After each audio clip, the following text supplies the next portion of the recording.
Су тасқыны туындайтын жағдайлардың көбі жаңбырдың шамадан тыс жауынан орын алады. Халықты алдын ала ескерту үшін болжам айтылады. Үйіңіз су тасқыны орын алған аймақта қалып қойса, сіз бірқатар әрекеттерді орындауыңыз керек. Алдымен аумағыңызды қардан тазартыңыз. Суды, газды және ең бастысы электр энергиясын өшіріңіз. Қыздырғыш пештерді өшіріңіз. Бағалы заттар мен басқа да мүліктеріңізді жоғарғы қабаттарға немесе шатырға жылжытыңыз. Құжаттарды, ақша мен құндылықтарды, алғашқы медициналық көмек көрсету құралдарын дайындаңыз. Сондай-ақ маусымға арналған киімдер мен аяқ киімдер жиынтығын ала шыққаныңыз жөн. Төсек орынға арналған заттар мен дәретхана керек жарақтарын, сондай-ақ 3 күндік азық-түлікті естен шығармаңыз.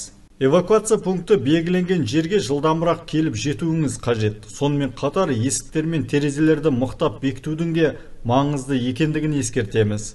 Ал ең бастысы, үрейге берілмей нұсқаулық бойынша әрекет етіңіз.